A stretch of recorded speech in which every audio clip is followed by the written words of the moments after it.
Dear students, आज हम आपके प्रथम प्रश्न पत्र के एक नए विषय विधि का शासन के बारे में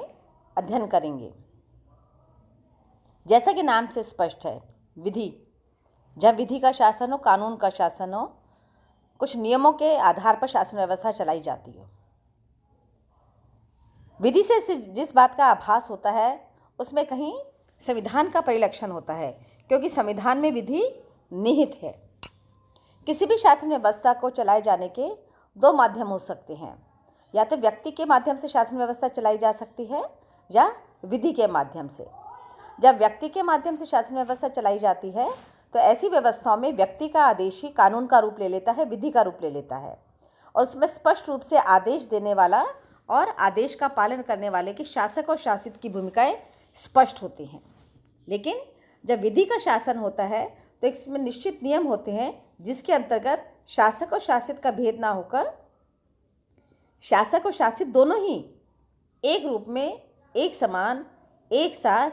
नियमों के अंतर्गत आते हैं। अर्थात नियम और कानून उनके लिए समान होता है, विधि के समक्ष सब समान होते हैं। इस अर्थ में विधि का अर्थ है जो समानता के आधार पर व्यवस्थाओं का संचालन करती है, जिससे स्थायित्व आता है, और ऐसा स्थायित्व लोक कल्याण के लिए आवश्यक होता है। व्यक्ति के स्थान पर विधि के शासन के को महत्वपूर्ण न केवल भारतीय अपितु पाश्चात्य राजनीतिक चिंतन में भी माना गया। भारतीय राजनीतिक चिंतन में भी प्राचीन अवधारणा है, हमारे यहाँ मनु में, शुक्र में, याज्ञवल्क्य में, कौटिल्य में, कि शासन व्यवस्था मर्यादित होनी चाहिए, जिसमें आचार संहिता का पालन होना चाहिए, और इसीलिए राजा को, राजनीति को, राजव्यवस्था को धर्म के अंतर्गत रखा गया। उस समय धर्म के प्रति अनुसरण की जो प्रवृत्ति है वो उसी के समान है जैसे विधि के लिए आज। मनु ये भी स्पष्ट करते हैं, यदि राजा भी है तब भी उसे मंत्रिपरिषद की भूमिका को महत्वपूर्ण मानना आवश्यक है, क्योंकि मंत्रिपरिषद की सलाह के बिना, मशवरे के बिना राजा को कोई भी कार्य नहीं करना चाहिए, क्योंकि तभी राजा जन इच्छा का, जन समर्थन का और जन सहमति का सम्मान कर पाता है। यहाँ कौटिल्य में भी हमने देखा कि उन्होंने सप्तांग सिद्धांत को स्पष्ट किया, और सप्तांग सिद्धांत के द्वारा उन्होंने सातों अंगों को महत्वपूर्ण माना। सातों अंग इसलिए महत्वपूर्ण हैं क्योंकि वे कानून और विधि के शासन के अंतर्गत अपना अपना एक निश्चित भूमिका का निर्वहन करने के लिए आवश्यक हैं।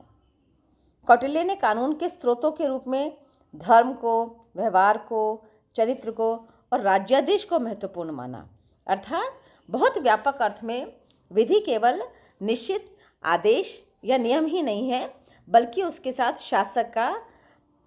शासन व्यवस्था को चलाने वाले का और शासितों का चरित्र, व्यवहार और धर्म भी बहुत अधिक महत्वपूर्ण होता है। इसी प्रकार हमने देखा है चीन में भी प्राचीन शास्त्रों में कन्फ्यूशियस ने अपने विचार व्यक्त किए हैं, जिसमें शासन के साथ नैतिकता को संबद्ध करने का प्रयास किया है। वहीं तुलनात्मक दृष्टि से अगर हम पाश्चात्य राजनीतिक चिंतन में देखते हैं कि विधि के शासन की अवधारणा को किस प्रकार लिया जाता है, तो यद्यपि प्लेटो अपनी मूल रचना प्रारंभिक रिपब्लिक में आदर्श शासन व्यवस्था, आदर्श राज्य की अवधारणा को प्रस्तुत करते हुए एक दार्शनिक शासक की अवधारणा प्रस्तुत करते हैं जो एक व्यक्ति का शासन है,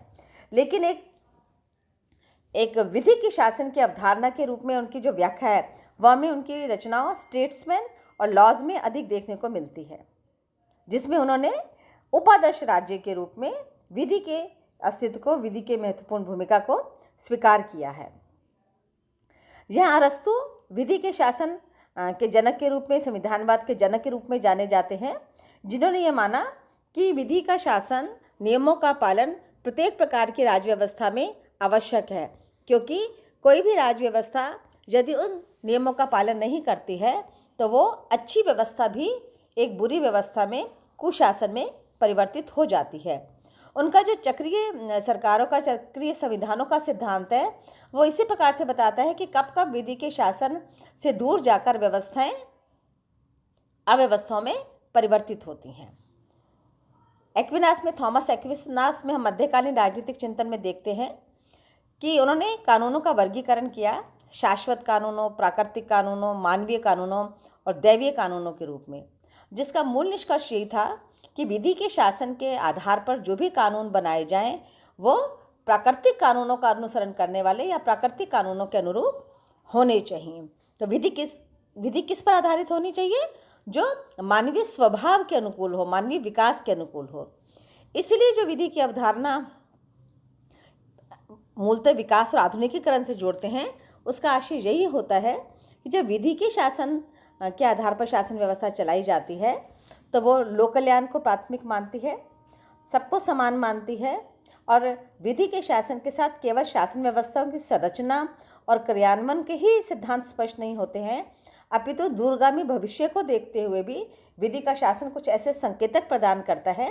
जिससे किसी भी व्यवस्था को स्थायित्व प्रदान किया जा सकता है।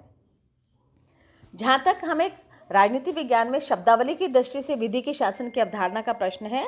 उसमें हमें मेनली ब्रिटिश राजनीतिक व्यवस्था और ब्रिटिश राजनीति विज्ञान को देखना पड़ता है। उसके कुछ उदाहरण हमें अलग से फ्रांसीसी और यूरोपियन व्यवस्था में भी देखने को मिलते हैं विधि के शासन के।